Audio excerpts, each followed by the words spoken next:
All right, folks, now I want to bring in QI Research CEO, Chief Strategist, Danielle DiMartino Booth. And I do want to get your thoughts. Let's start with the Powell interview. I mean, he went on 60 Minutes. What was he aiming for? Why did he do that?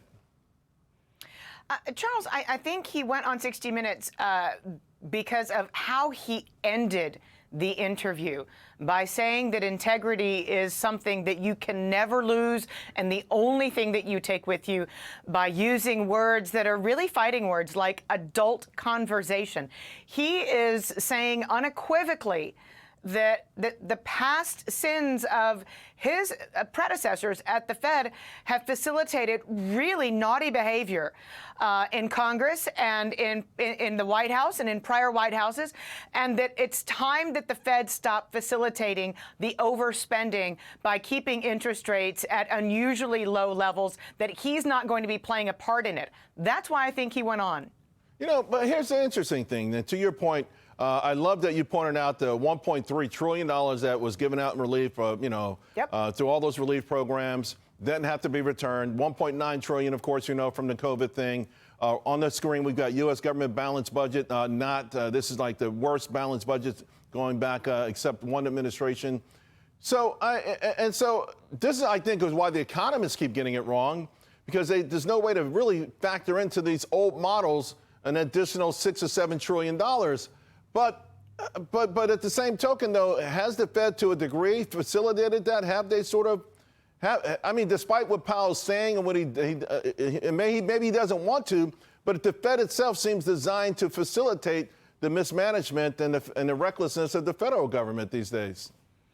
Well, just bear in mind, Powell is coming under increasing pressure to lower interest rates, but it was the Fed's actions monetizing every last penny of profligacy that was legislated immediately following the pandemic.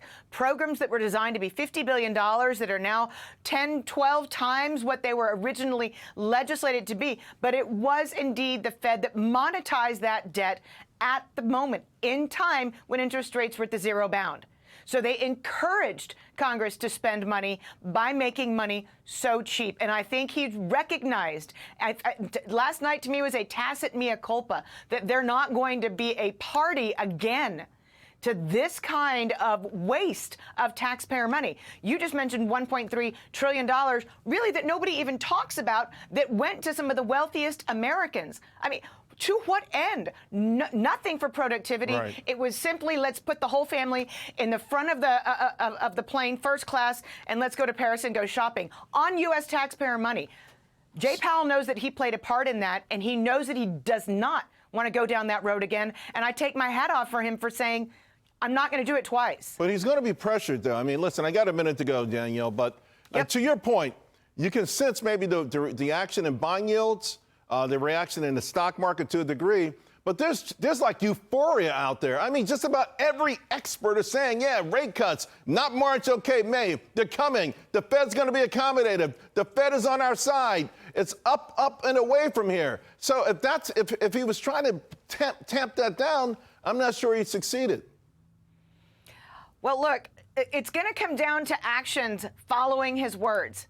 If it really is only going to be 3 rate cuts in 2024, that is certainly not going to cause investors to run a victory lap at all.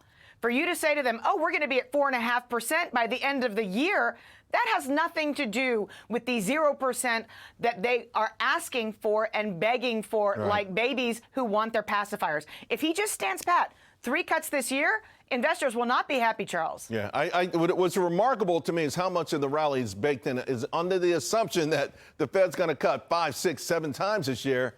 We'll see. That's exactly right. Yeah. We'll see. Danielle, thank you very much.